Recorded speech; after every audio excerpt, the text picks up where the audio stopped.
न्योता मिला था, आप आए होते तो देखते कि नाच गाना चल रहा है कि और कुछ चल रहा है कि इनकी अम्मा तो खानदानी नचनिया थी। जी जी जी जी। बाल डांसर थी, पता चला है। वही सब इसके दिमाग में फीड है। मेरा तो इसको चूतिया कहने का मन कहता है। सेंसलेस आदमी है जी। कम्युनिस्टों और चाटुकारों से घिरा रहने वाला आदमी, ये जान नहीं पाता कि हकीकत क्या है। इसको लोग पप्पू कहते हैं। वो एक वर्ग विशेष से आता है। एक पूरा परिवार मुस्लिम है, ईसाई है, हिंदू के तत्व तो उनके अंदर कहीं विद्यमान ही नहीं है। वो पूरा का पूरा जो खानदान है वो हिंदू विरोधी हमेशा से रहा है। जब से उनका राज हुआ 1947 से पहले भी, 1947 के बाद ईसाइयों से किस तरह उनको फंडिंग मिल जाए, ईसाई देशों के खुद ईसाई हैं। जी जी। तो ये कुल मिला के यही मानसिकता है उनकी, और ये विक्षिप्त मानसिकता है मैं समझता हूँ। और ऐसे व्यक्ति को शायद मैं समझता हूँ कहना नहीं चाहिए मुझे, लेकिन पागल उसकी जगह पागल खाने ही है। जी। लगता है राहुल गांधी का विवादों से पुराना नाता रहा है। अभी कुछ दिनों पहले उन्होंने हिंदुओं को हिंसक कहा, उसके बाद वो अभी बवाल थमा भी नहीं था, पूरे देश से प्रतिक्रिया आई। अभी हिसार में हरियाणा की सभा में उन्होंने ये प्राण प्रतिष्ठा के कार्यक्रम को नाच गाने का कार्यक्रम कहा। उन्होंने कहा कि वो प्राण प्रतिष्ठा नहीं थी बल्कि एक ड्रामा था। हमारे साथ कुछ अधिवक्ता हैं अयोध्या कचहरी में, उनसे बात करते हैं आखिर उनका क्या कहना है, इस पर अपनी प्रतिक्रिया क्या देते हैं। सर शुभ नाम? हाँ, मनीष पांडे। हाँ पांडे जी, एक बार फिर राहुल गांधी विवादों में क्या कहेंगे? देखिए, जाकी रही भावना जैसी, प्रभु मूरत देखी तिन तैसी। जी। मेरा तो यही कहना है कि कांग्रेस ये वही कांग्रेस है जिसने भगवान श्री राम का विरोध किया था। जी जी। हलफनामा दिया था बाकायदा और राम के अस्तित्व को नकारा था। जी जी। तो इनसे और अपेक्षा की ही क्या जा सकती है। जी जी। तो ये मेरा यही कहना है कि वो पूरे जब से प्रभु श्री राम का मंदिर अयोध्या में बना हुआ है तब से पूरी कांग्रेस के समझ लीजिए सीने पर सांप लौट रहा है। जी। और वो उनका तो मंशा ही नहीं थी कि यहाँ पर कभी राम मंदिर का निर्माण हो। हमेशा उन्होंने सुलह समझौते के लिए प्रयास किए। जस्टिस पालोस बसु थे आपके इलाहाबाद हाई कोर्ट के पूर्व जस्टिस, उनके माध्यम से उन्होंने पूरा एक कार्यक्रम चला दिया कि यहाँ पर सुलह समझौता हो, मंदिर के बराबर मस्जिद बन जाए। तो ये कांग्रेसी मानसिकता तो शुरुआती से रही है। और मैं समझता हूँ कि राहुल गांधी को कम से कम मैच्योरिटी दिखानी चाहिए अपनी एज के अनुसार। लेकिन दुर्भाग्य है कि अपने वो दिनों दिन वो बच्चे होते चले जा रहे हैं। एक छोटे से बालक, जैसे मूर्ख बालक होता है उसकी तरह उनकी बुद्धि हो चुकी है। एक विक्षिप्त मानसिकता के व्यक्ति ही ऐसा कर सकता है कि जो प्रभु श्री राम के अस्तित्व को नकारे। और वो प्राण प्रतिष्ठा का मतलब जानते हैं वो। मुझे तो लगता है वो परिवार एक जैसा कि सब जानते हैं, सर्वविदित सत्य है कि पूरा परिवार वो एक वर्ग विशेष से आता है। एक पूरा परिवार मुस्लिम है, ईसाई है, हिंदू के तत्व तो उनके अंदर कहीं विद्यमान ही नहीं है। तो वो पूरा का पूरा जो खानदान है वो हिंदू विरोधी हमेशा से रहा है। जब से उनका राज हुआ 1947 से पहले भी, 1947 के बाद भी। तो मैं ये कहूँगा कि कम से कम एक विक्षिप्त विवादित बयान के पीछे उनकी क्या मंशा आता है? देखिए, सीधी सनातन पर अटैक, हिंदू सनातन धर्म पर अटैक। जी जी। और ये चाहे वो ईसाई मिशनरी के द्वारा किया जा रहा हो, चाहे वो मुस्लिम वोट बैंक को पाने की उनकी लालसा हो, क्योंकि हिसार में चुनाव चल रहे हैं और आगे आने वाले समय में भी लोकसभा के और बाकी विधानसभा के चुनाव होने हैं। तो सारे के सारे वो चुनाव के दृष्टिगत अपने मुस्लिम वोट बैंक किस तरह मिल जाएं, ईसाइयों से किस तरह उनको फंडिंग मिल जाए, ईसाई देशों के खुद ईसाई हैं।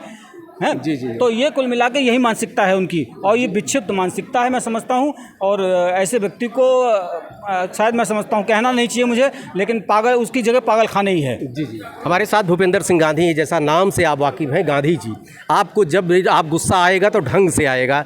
गांधी जी क्या कहेंगे आप इस तरह की प्रतिक्रिया, आप अपनी तरफ से क्या प्रतिक्रिया देना चाहेंगे? सेंसलेस आदमी है जी।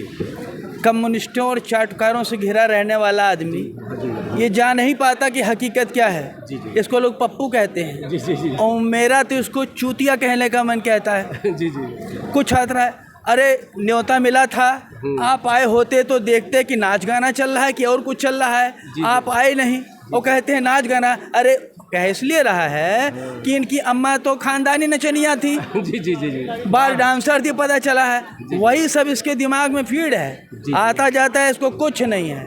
बस ये चार चाटुकारों के बीच में घिरा रहता है और वो फेस देखते हैं कि मेरे चाटुकारों का फेस किस तरह चल रहा है, तो समझते हैं दुनिया इसी तरह हमको समझ रही है। जी जी। तो मूर्ख आदमी है। इसको आप ये यहाँ पर नहीं, हम देखते हैं कि इनकी जो भी प्रतिक्रिया आती है विदेशों में जाके आती है। यहाँ पे जब तक भारत में नहीं रहेंगे तब तक नहीं बोले। चलिए, इन्होंने हरियाणा में ये प्रतिक्रिया दी। इसके पहले जब बाहर जाते थे तब इंडिया की आलोचना करते हैं।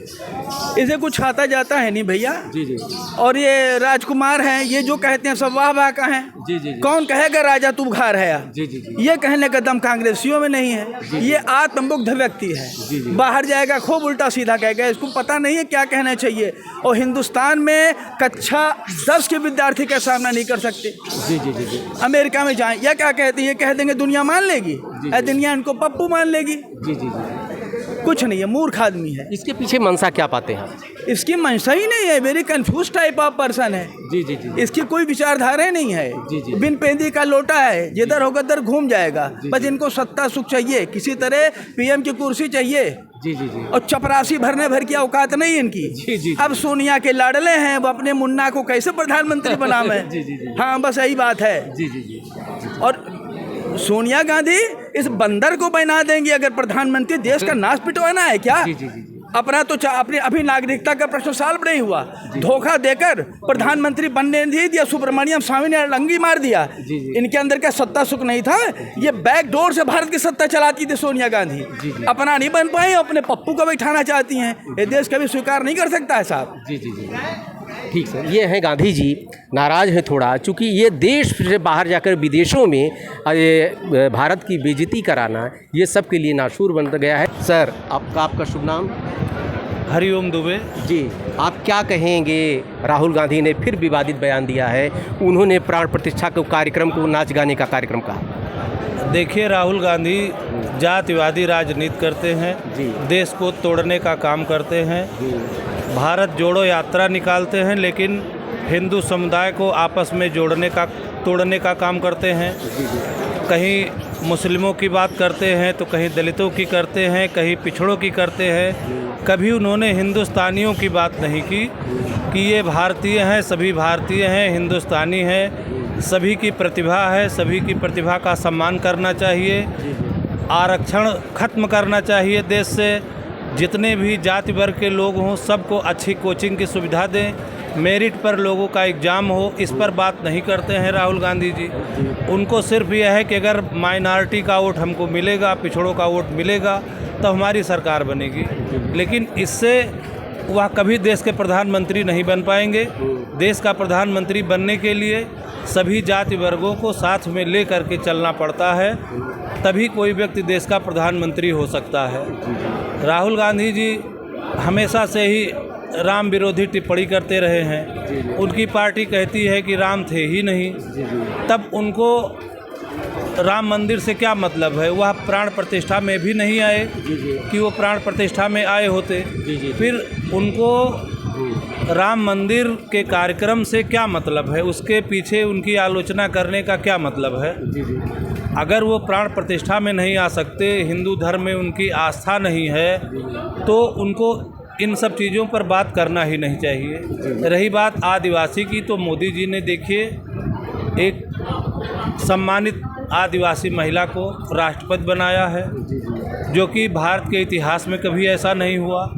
इसके पूर्व उन्होंने दलित समाज के व्यक्ति को राष्ट्रपति बनाया, उनका पूरा सम्मान किया।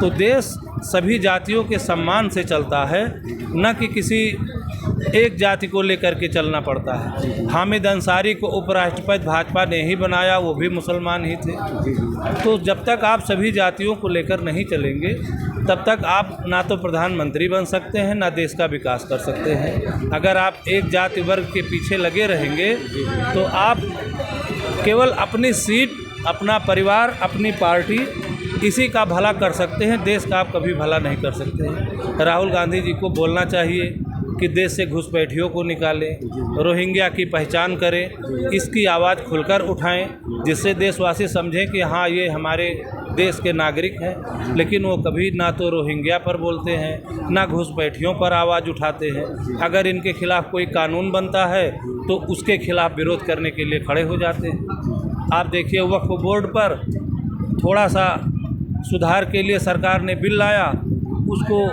उसके लिए लोगों को भड़काने पर उतर आए। आखिर वक्फ बोर्ड में जो तमाम चीज़ों को कांग्रेस सरकार ने शामिल किया था और उससे तमाम लोग गरीब मुसलमानों की भी प्रॉपर्टी को हड़प रहे थे अपना विवेकाधिकार मान करके। अगर आज उसको सरकार सही कर रही है तो इसमें क्या बुराई है। इन चीज़ों का भी समर्थन करना चाहिए। जब तक आप एक सकारात्मक सोच के साथ सभी जाति वर्गों को मिला करके राजनीति नहीं करेंगे तब तक आप कभी सफल नहीं हो सकते। केवल आपकी पार्टी चलेगी, आपकी सीट बचेगी, लेकिन आप कभी किसी पद पर आसीन नहीं हो सकते।